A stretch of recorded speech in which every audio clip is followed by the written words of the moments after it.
Wake Up Carolina on the iCorridor Talk Network. With us this morning, Barry Townsend is a member of Florence School District Number 1 and a candidate for what I call Seat 1, but you say they refer to it as District 1. Yeah, we try to make things as confusing as possible. So yes, I am technically a school board trustee for Florence School District 1, District 1 in District 1. Okay. So, yeah. Fair enough. Education has been a hot topic. 5-day classes, staggered classes, virtual learning, all these things that we've tried to deal with and do the best we know how. I have been critical at times, not of you personally, but of education in general. As it relates to, and then we'll get to some of the finances, because I know that's an important issue of this campaign, and I want to make sure people understand why we should care about who our school board members are. You know, the president sucks all the oxygen out of the room, but I've expressed this on the air, and I mean this sincerely, guys. If you don't listen to anything else I say, listen to this. I had a fancy office with a couch that belonged to John C. Calhoun, purple robe, all these. I had very little influence. When I was a locally elected official, I had a lot of influence in how you live your lives in relation to the interaction and interface you have with government. School board is no different than that. They set the rules and basically, set some of the budgeting. They hire the people and personnel that run these school districts. So the guy in front of me is an important person if you have a kid in public education or not. So I want to make sure you understand that. But I want to go back to virtual and staggered or should we be in class or out of class? It's been complicated.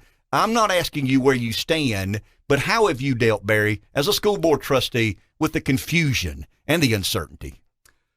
Well, and I'm actually happy to tell you where I stand. Okay. I mean, because I have 2 children in the district currently. I have one that graduated a couple of years ago, and as a family, this has been incredibly challenging. I mean, there is absolutely no doubt whatsoever in my mind that you cannot deliver education virtually equal to what you can do face to face. I mean, there's nothing you could do to convince me otherwise. And I have seen proof over the last year, both with my children here in the district and my daughter who is at Duke, who is having virtual classes as well. There's just no substitute for being in front of a teacher, being able to have that one-on-one, that back and forth, be able to ask questions, get your answers right then as you're having, those thoughts come to your mind. And so and your teacher can correct you and tell you were on number 2, not number 3. And so, you need that. And so,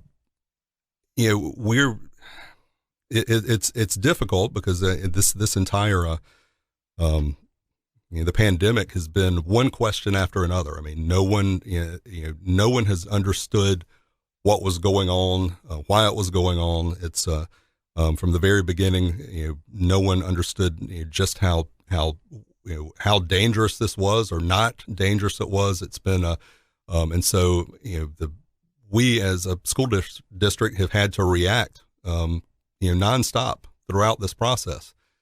And the one thing we can't do is you can't underreact to a safety issue that involves our children.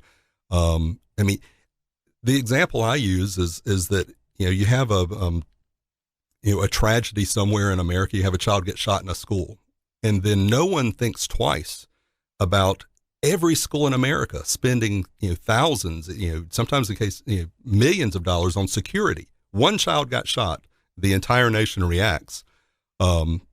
We've done the same thing here in Florence. We have last year we put in some very modern. Very expensive metal detectors at our high schools, to keep our children safe. We've never had a school shooting here, so but we're trying to prevent that. So here we've got a situation where especially in the beginning, not knowing what the dangers were, you can't not react. I mean, I can't.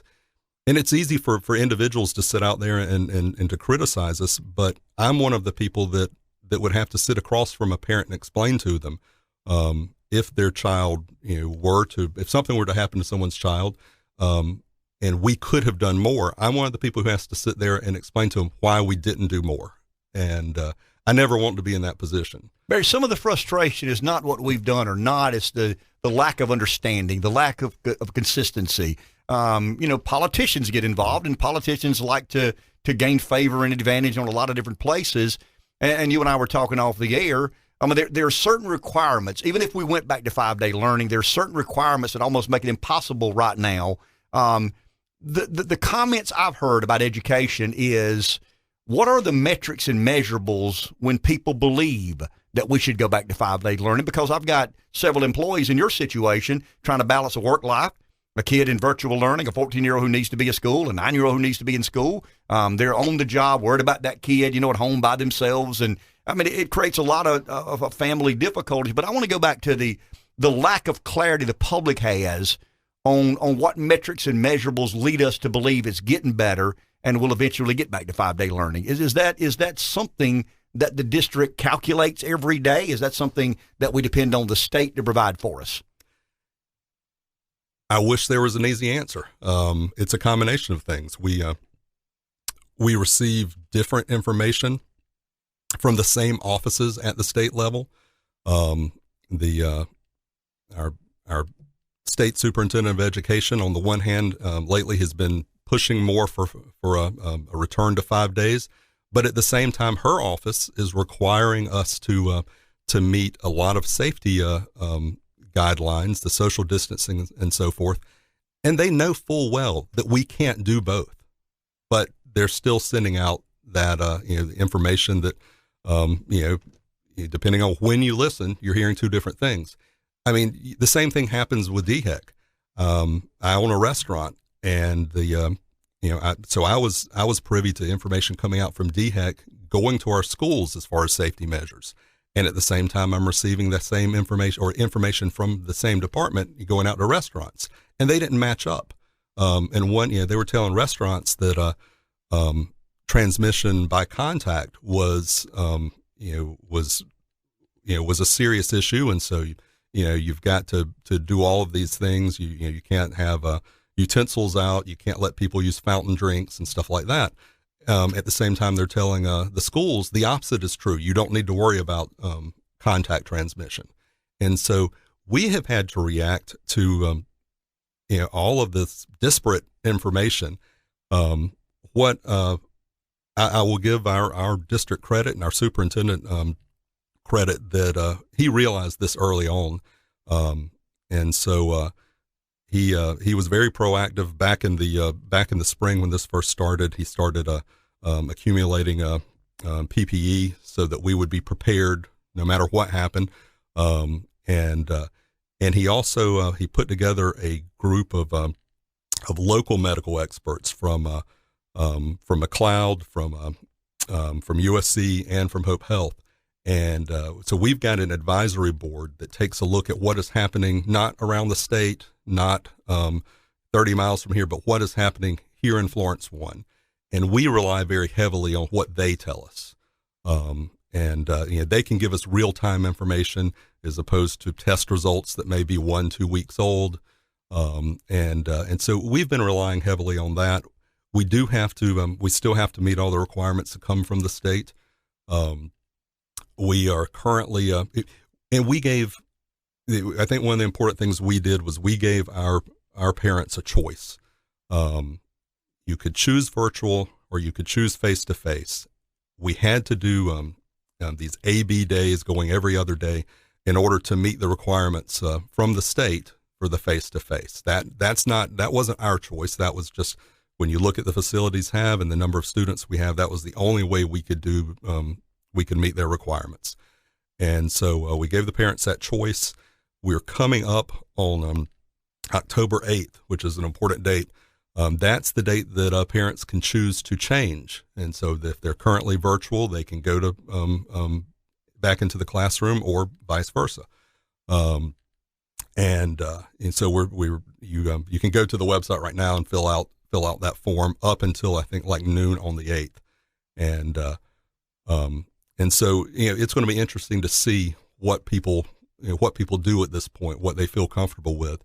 We were shocked we expected roughly 25 to 30% of our parents to choose virtual, and nearly 50% of them did. And that was something that we never would have anticipated that high a number. Now, I will say that there have been some unintended positive consequences for the children who actually are in school right now. I know that the AB schedule is very difficult for families to manage, especially with younger children. My two kids are in high school, and so it's a lot easier for us. Mom and dad, get up in the morning and we go to work, and we leave them going to school at home. Now I will actually mention my wife is in the classroom, so we're seeing it on both ends. She's in the elementary classroom, so we're kind of surrounded by school in all sorts of different ways. But for these kids that are in, and my kids are at home, my kids are virtual because they're in the IB program, and more than 50% of the parents in the IB program chose virtual, and it's a small enough program. We couldn't do both. We don't have the staff to do both. So I didn't actually end up with a choice. I wanted my kids need to be in school. They perform better face to face, and but I didn't have that option, unfortunately. Anyway, but the kids that are going into the classroom, because the class size is really a quarter of what it was in many of our classes. Half of the kids aren't there at all, and then we've split the kids that have chosen to go back into two groups. So they're getting more quality face time with teachers. I mean, instead of being in a classroom with 30 kids, they may be in a classroom with 7, and yes, they're only there every other day, but the time that they're there, I mean, it can be really quality time for them. Let's do this, Cato. I know we got an obligation at 8:30. Beck, can you hang around a little while longer? Because I want to get into some of the finances. I really want to talk about that. I think that's an important and central theme of this election. You're aware of that. You know those numbers. You know what we're talking about here. So let's do this. Let's take a break. We've got a feature here with Fox News Radio. We'll take care of that. But if Barry will, I'm going to convince him to hang around a few more moments because I want to talk finance within the school district. Back in a minute. That I profess to be. I want to go back to Barry Townsend, who is actually on District 1 school board, but he's also a candidate for re-election in what I'll call Seat 1. I know they refer to it officially as District 1, Seat 1. I think that's stupid, but that's not my call to make. We talked a lot about virtual learning and staggered schedules and whether or not the, Molly's being fair. And I, hey, been in that world, understand the complexities of that. I think we obviously need to be back in school 5 days, but I'm a radio show host who has no responsibility whatsoever of making sure things work as they should. I do want to go to the finance because, Barry, there's been a couple of stories that we've kept up with and we've not reported extensively because I honestly don't know the facts. And as crazy as I am, I'm not going to do things like that unless I know the facts. But there has been a couple of examples recently of Florence School District 1's budget and finance being in question. And we wonder about and I'll say it, the honesty of those involved.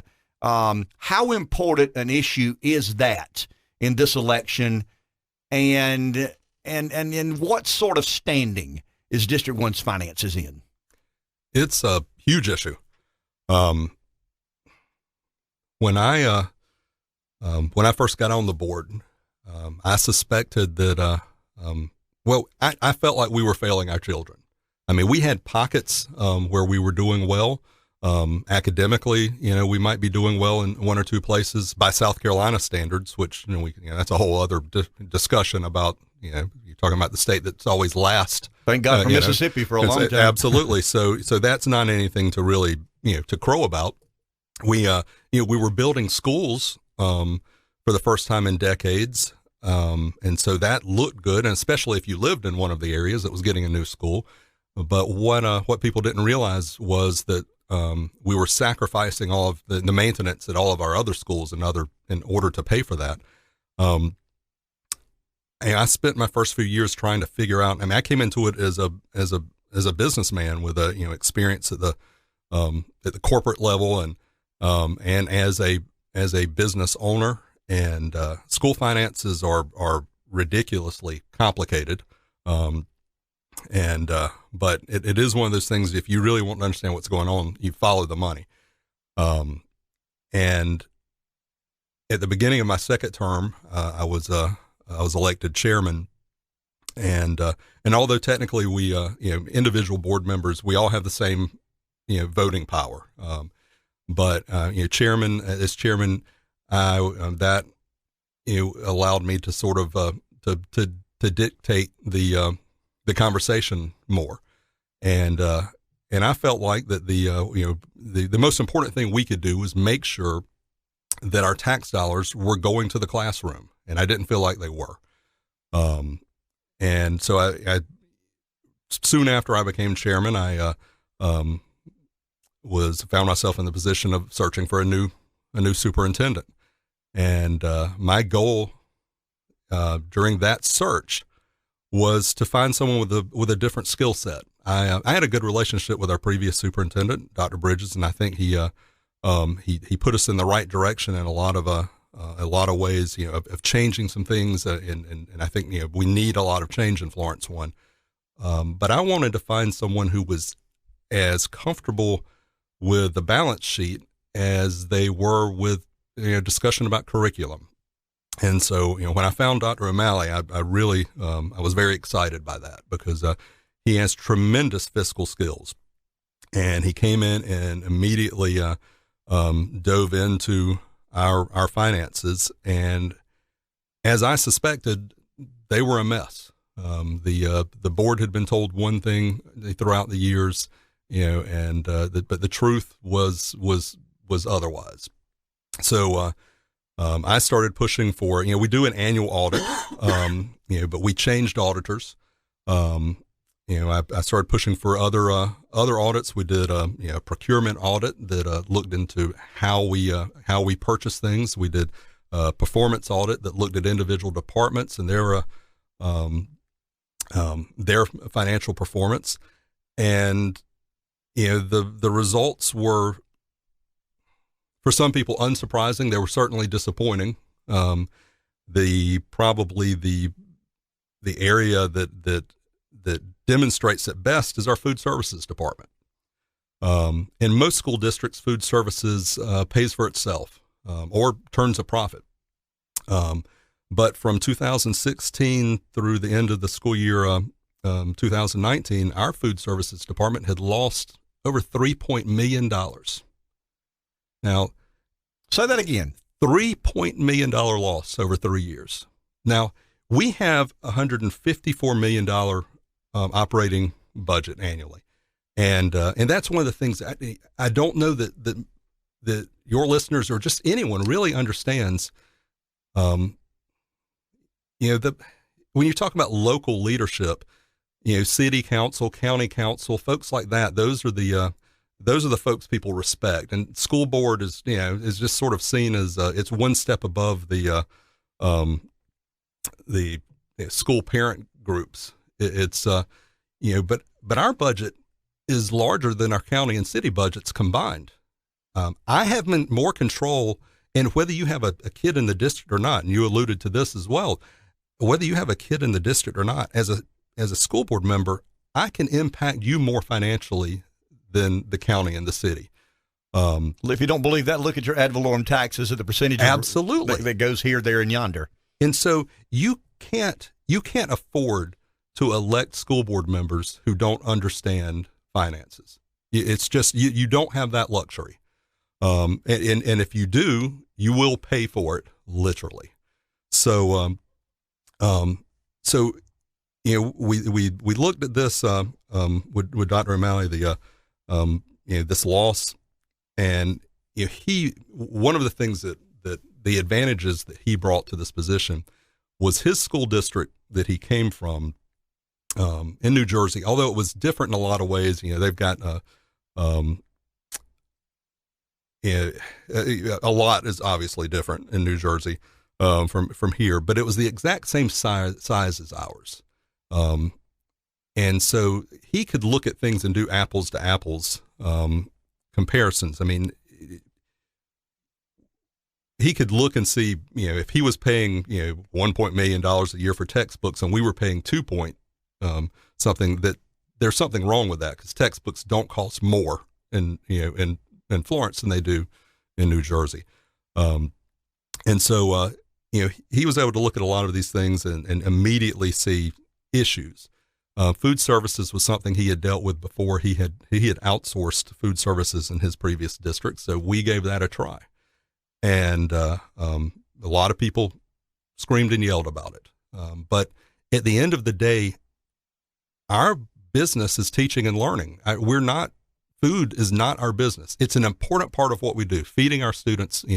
We live in in an area that has a very high percentage of poverty, and a lot of our kids, the only meals they get are the meals they get from us. So I'm not downplaying the importance of what we do through food services. And I could, we fed a tremendous number of kids and families. Let's do this. I want to have this debate, and I want to take this is interesting, guys, and this is important. I know we're talking about Trump and elections and whatnot, but this is a local issue that I have tried to closely follow and understand. I've not said a lot because I'm not on school board and I don't understand the details. We've got somebody here with us now who does, and is asking your support to continue, I think, kind of plundering around in this, and let's figure out exactly what up is and what down is. Take a break. Back in just a couple of minutes. We're back. Hour number 3, almost in the books on this Thursday morning. Barry Townsend, school board member and a candidate for re-election, is with us. I know we can't do this in 3 or 4 minutes, and I'm going to ask you to come back after the hard break at the top of the hour. But if you don't mind, as much as you're comfortable with it, as much as you're allowed, elaborate on some of because I think there are a lot of circumstances that people know a little bit about, and they'd really like to know more. And Barry, I'll just go on the record from afar.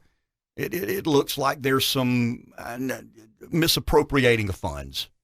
Yeah, and I'll finish up the food services part, and which dovetails directly into that comment. So as I've said before, we had a $3.5 million loss over 3 years, and so we outsourced food services. And I'm very excited to be able to say that for the 2019-2020 school year, despite the pandemic and everything and all the disruption that caused, we're going to show a $503,000 profit in food services this year. So that's a $1.2 million turnaround in 1 year. Now, there were a lot of people screaming about us making this change. And so my question is why? It's obviously has worked. It's, when you make a turnaround like that, that's pretty miraculous looking. And so my question is the folks who were screaming, don't do it. Why? Why was it so important not to change that?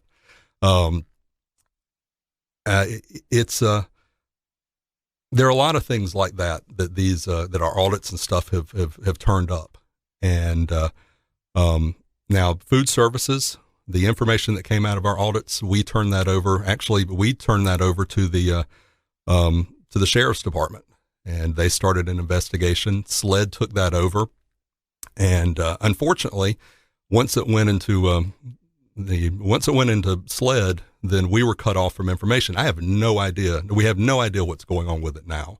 But obviously there was stuff there that was, the sheriff's department felt compelled to, that it was certainly, the information there warranted an investigation. And when SLED took a look at it, they like to come in and get the glory job. So they took it over. So there's definitely stuff there that the public needs to know.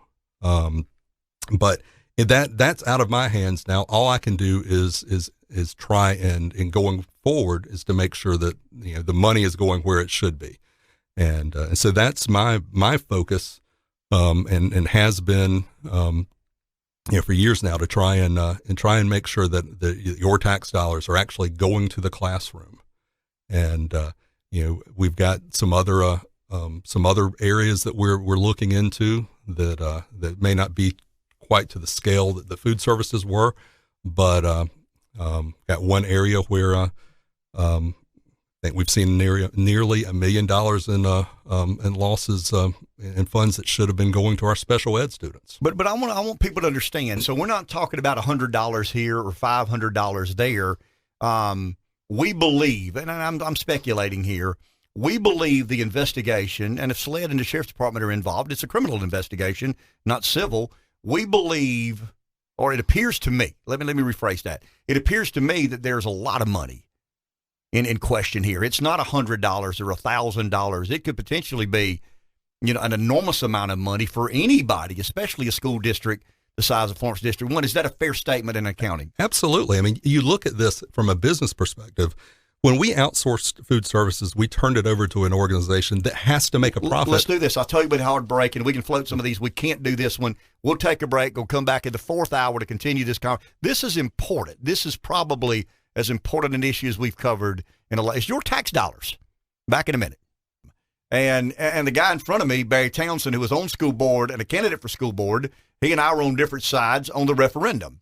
And Barry made a very eloquent point during the break, talking about, the fact of asking taxpayers to give you more money when they weren't sure the money that was being appropriated to begin with was properly accounted for. And I want to applaud the guy. And I mean this sincerely. I mean, he's talking about real tough subjects, tough issues.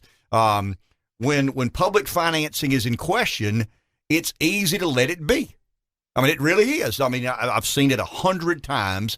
And that's not the right thing to do. The right thing to do is confront it, get to the bottom of it, let the proper people deal with it, and the people responsible be held accountable. And I applaud Barry for his willingness to not just come on this show, but to expose himself to some controversy by trying to delve into places that people in that universe or orbit didn't want delved into. But I want to rephrase this or reframe it. There were several stories in the media about, some hanky-panky, and here I'm with air quotes, in Florence District 1. And then we had basically an arrest of someone who had taken advantage of being a member of school board, but it was a couple of $100 or $1,000 or somewhere thereabout. And there was Barry, I think there was a belief that, okay, that was the money issue, and that's gone away with. That's been dealt with. Well, that was only a couple of $100 or one trip to somewhere else and one time or 3 or 4 times using a credit card. You're talking about something fundamentally different. You're talking about institutional, embedded misappropriating of funds in the millions of dollars. Is that a fair analysis? Absolutely. Yeah. I mean, that one incident that you talk about, that, was relatively small, but I think it was symbolic of a bigger problem because, that was someone who, the title of this position is Board of Trustees. And the important word there is trust. And if you can't trust the folks at the very top, if you can't trust them to use your money appropriately, and I take any amount seriously because this is literally stealing from our kids. So if you can't trust them, then how are you going to trust anyone below them? And the board is responsible for looking after all of this. And so you've got to have people on the board who are good people, who know right and wrong, and they've got to be comfortable, being able to look at these big numbers. That's one of the reasons things don't change. $154 million a year, that's a huge amount of money. And the average person comes in and are very intimidated by that. When we get our budget presentation, it's a 3-inch binder. And most people look at it and they have no clue what to do with it. And that's why it stays the same every year. It gets tweaked here and there, but nobody ever really changes it. And so I wanted to bring in someone who would just blow the whole thing up, who would start from scratch, who would fix the things that were wrong, who would take the money we are getting, and make sure that we were using it appropriately, so that if at some point we have to go back to the public and ask for their help, that we could do so from a position of strength. That folks could take a look at their tax bill and say, yeah, a huge chunk of that is going to the schools, but I see that they're spending it smart. I don't want to go through another situation like this referendum where people were saying, what they were saying, that I don't trust the money you're getting already. I don't trust that you're doing the right thing with it. And they weren't wrong. I wasn't happy with how things were going, and I wasn't in a position that I could defend the district and when they said those things. But it was stuff that had been going on for decades. And it's hard to, some of this stuff is hard to prove. I mean, we were, record keeping is not always great. It's, you start trying to follow the money, and, but then when all of a sudden there are no records, there are no receipts and stuff, then, the trail runs cold. Barry, do we believe, and this is a point of question, do we believe if there were bad apples that we've gotten rid and addressed the bad apples? I believe we have. I think we're continuing to look. I think the greatest example that I can give to you that something wasn't right is that over the last 20 months, we have done some tremendous things in the district.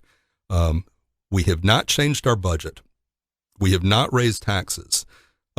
We've increased the amount of money that we have spent in the classroom from 76 of our total budget to 86%. So 10% of increase there. That has allowed us, we gave all of our staff 2% raises in 2018, 2019, 5% raises last year. I think there's, even with the pandemic, there's a possibility we can actually do something for our staff again this year. We'll see in the months to come. Last year, during the pandemic, we gave all of our staff a $1,000 bonus. We had a $2,000 perfect attendance bonus, which is important. Some people don't understand that one. That keeps our teachers in the classroom, keeps substitutes out, saves us money. We're not paying substitutes, but our students perform better when their teachers are there. So, that was an important one. Tuition reimbursement for staff that are going back to school. We provided free lunch and breakfast for our teachers last year. Free daycare, which has been a huge one for our young mothers who are teachers. And it's, that's just on the teacher side, and we're definitely seeing that is paying off. We're recruiting better. We had 0 teacher vacancies to start this school year. We've never had that before. Had every position filled. We've spent $15 million over the last year on repairs and stuff to our schools, and we've spent $3 million invested in the arts. We bought last year $1.5 million in new textbooks. I mean, I can go on and on this stuff, and we've been able to do all of this with the exact same budget we had before, because we're delving down and we're actually we're eliminating the waste and questioning everything. I mean, the superintendent, every expense goes through him now. It's just I don't know how he sleeps, but I'm as long as he's got more energy than I have, but he is absolutely a hawk on this stuff. And so when you talk about draining the swamp, we are literally doing that. And we're making tremendous progress, and it's showing up in the classroom. Our, in a very brief period of time, we've seen, the performance of our students increase. I am really upset that for so many levels, obviously because of the pandemic, but so many things the updates and stuff we have done in our schools, people can't see right now. New bathrooms and just all of these, really great things that have never been done in our schools, and people aren't able to see them because they're not in the classroom right now. We're transforming the district, and I'm excited about where we're taking it, but I want to continue it. But I want to go back to this. So, I mean, I don't want to put words in your mouth. Previous leadership was not as interested as maybe they should have been in how the money was being spent. Current leadership is actually 100% committed to making sure every tax dollar that makes its way into District 1 is accounted for and spent as it should be. Is that a fair assessment? I think, it's you bring people into the district who have different skill levels or areas of expertise. And I think that I think our previous superintendent was very concerned about where the money was spent. I don't think that he was necessarily as comfortable with the financial side of things as Dr. O'Malley is. And so, I think Dr. Bridges had to trust what he was told by the folks underneath him. And I want to jump in here. And there were some that weren't to be trusted. Is that fair? I mean, looking at what the numbers, I can't argue with that. I mean, these aren't $100 type things. We're talking, hundreds of thousands of dollars that are unaccounted for at this point. And big enough things that SLED jumped in. I mean, yeah. I mean, that's that money doesn't just vaporize. It's that's not pocket change. That's a lot of money. Last question. Will those responsible for the misappropriating, or I'll say it, the stealing of funds that weren't theirs, will they be held accountable? When we find something, we're turning it over to the authorities. We're trying to fix things. And this is an ongoing event. I mean, this is Absolutely. not, you didn't spend a day looking around and find some things. You find some things, and then you find some things later, and then you find some other things later. And as you find these things, you're doing what? Yeah, it's as we find things, we're turning over that information to the authorities, and then they take it from there.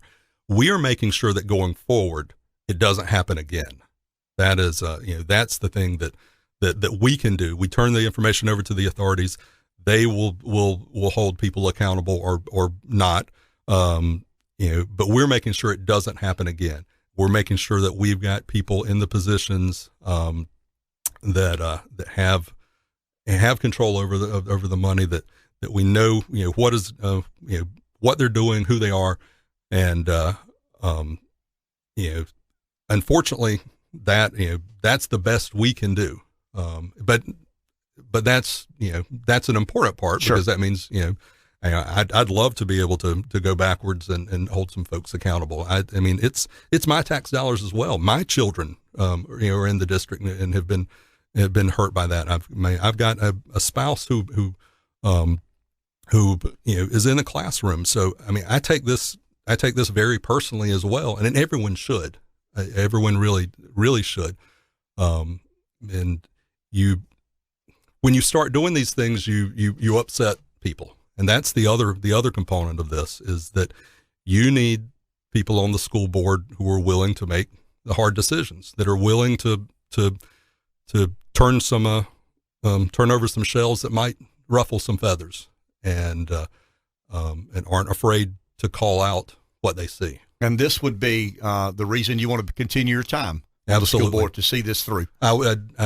I think that there's a lot more to be done, and I'm willing to do what needs to be done. I mean, change makes a lot of people uncomfortable, but we desperately need change if we're going to turn this district not into just a great district in South Carolina, but a great district. I think we can turn it into a great district nationally.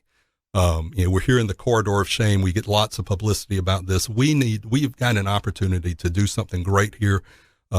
Make sure that your tax dollars are actually benefiting our kids, and turn Florence One Schools into an asset for Florence, so that we can do a better job of recruiting business here. And I mean, you can have the best city and county council in the world, but they can't recruit new business to a community with failing schools. And so I want people to look at Florence and want to come here because of our schools, not say, we're not coming here, because of them. So, and I think we've got a real opportunity to do that if we continue the path that we're on right now. Okay. Someone wants to support you or your campaign. How can they find out more? They can go to my website, which is votebarrytownsend.com. They can also find me on Facebook at votebarrytownsend.com. Okay. Thank you, sir. Thank you. Good to spend some time with you. We'll take a break. We'll be back in just a couple of minutes. Wake Up Carolina on the iCarrier Talk Network.